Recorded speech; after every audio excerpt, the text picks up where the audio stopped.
path is actually pretty simple. Die before you die. That's what we're here to do. Die before we die. And what does that mean? What does that look like?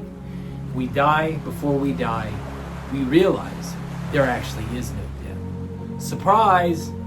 In this video, in part 3 on my series here on Atma Bodha, which translates to self-knowledge, I'm going to discuss further the flame of wisdom, the fire that refines us into who we were put here to be, who we were meant to be.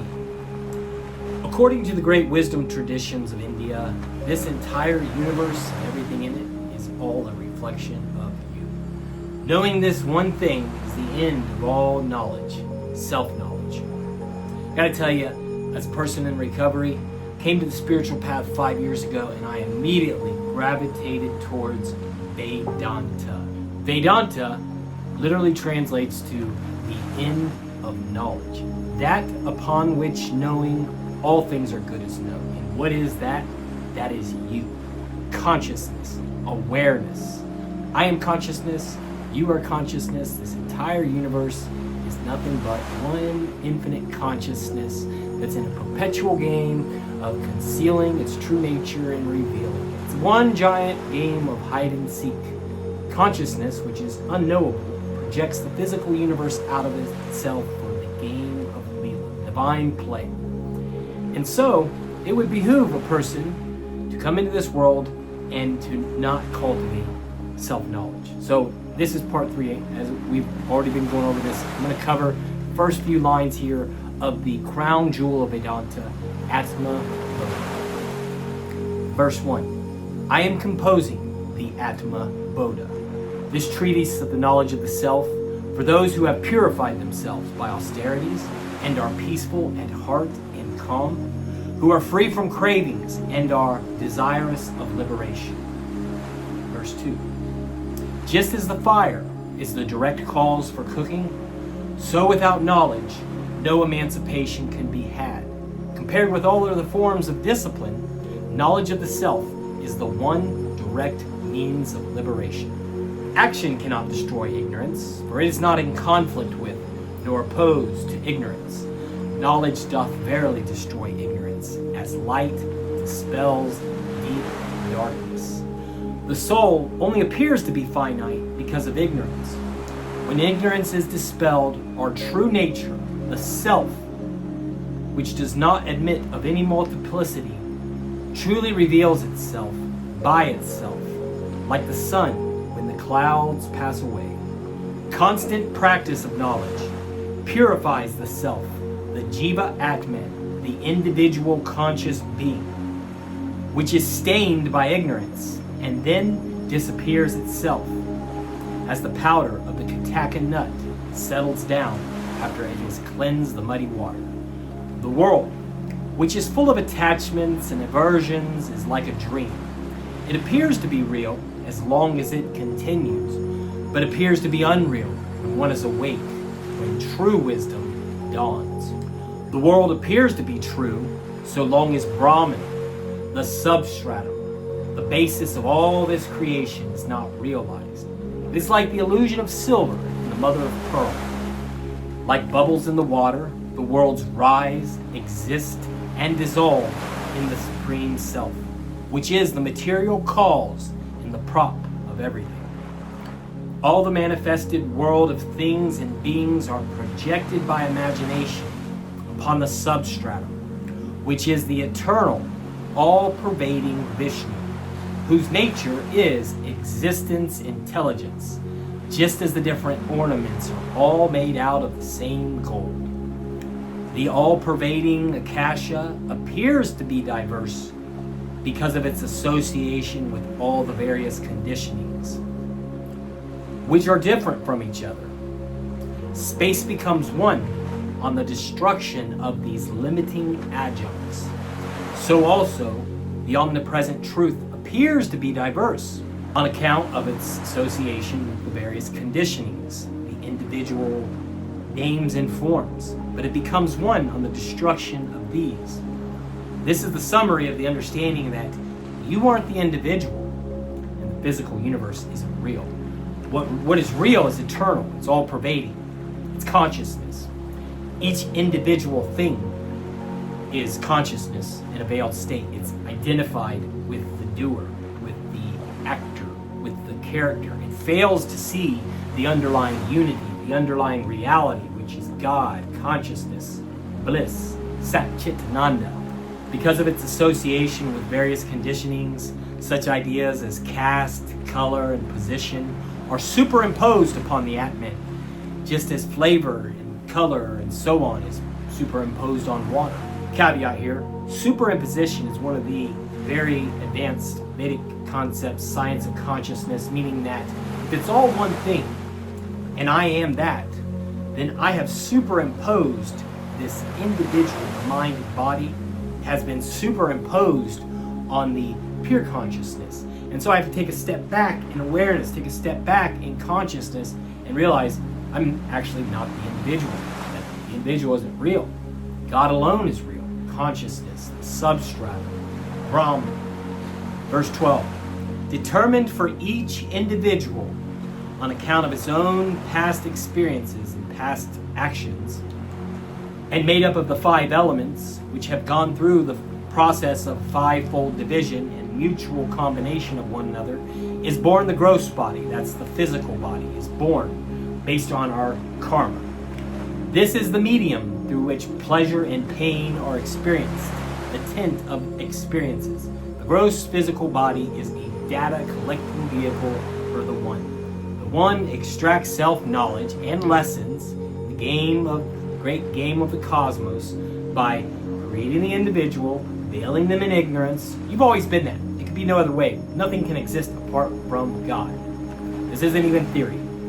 So this individual goes through life experiences interacting with itself, essentially, because reality is just a projection, a mirror, and it's all you, it's all consciousness. God alone is real. The mind has to be purified to a certain extent to get this knowledge, because it's super trippy. I am Brahman. Tat Teva Masi, that thou art. 5 pranas, the 10 organs, and the mind and the intellect form from the rudimentary elements before their 5-fold division and mutual combination with each other. And this is the subtle body, the instrument of experience, the individual conscious being. So the whole point of this series is to cultivate self-knowledge. And Shankara is taking us there verse by verse, breaking down the world's oldest and most sophisticated spiritualism, Vedanta, the grandfather of all Eastern spiritual traditions, predating the Judeo-Christian era by thousands of years. And he's explaining, like, you aren't the individual. God alone is real. So we have multiple types of souls abiding in this holographic matrix here on Earth. There are those who don't see it all, the atheists, or this people who believe that this material realm is literally it. You get one life and you're gone. Like nothing happens after that. They believe that the universe came from nothingness. How intelligence came from nothingness is idiotic. To be quite simple. How? Big Bang. It's an explosion, right? Biggest explosion in the history of the cosmos. You're telling me that after an explosion, what usually happens is chaos. But after this explosion, the first and the only, the oneness, highly organized systems evolved into conscious, self-aware beings, and even enlightened beings eventually, because that is the aim of evolution.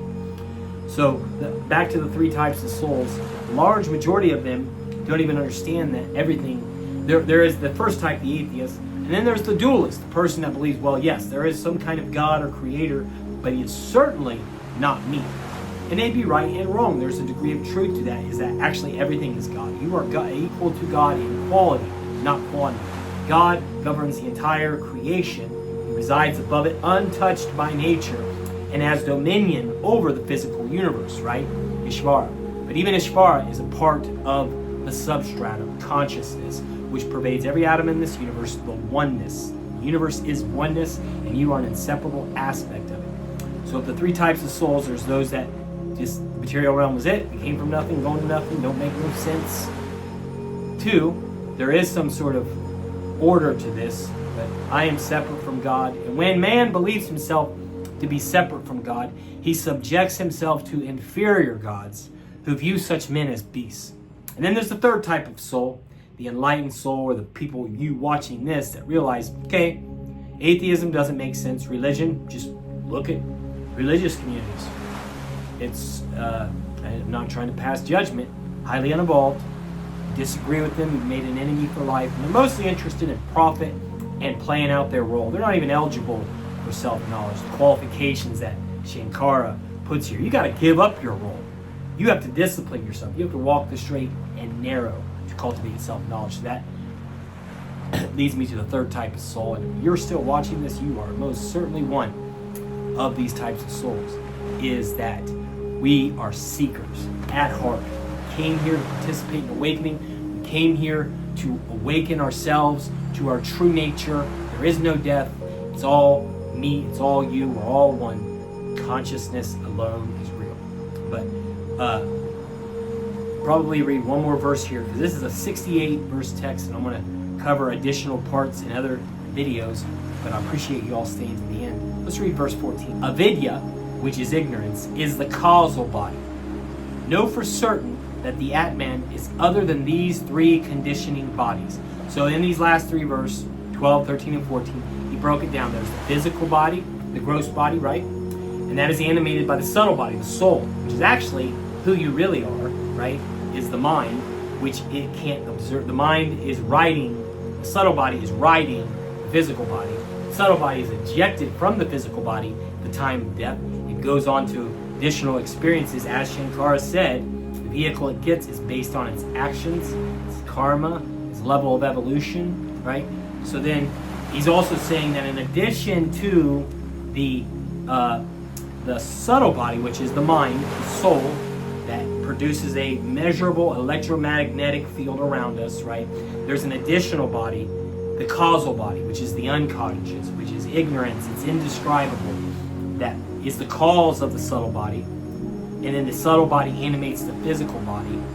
But these three are pervaded, these are three conditioning bodies that are pervaded by the substratum, pure consciousness, that is the seer, the ground of all being, that nothing has a reality apart from. So that is why purification is necessary. He lists in these first few verses why we have to purify ourselves to a high degree to even be qualified to be given self-knowledge.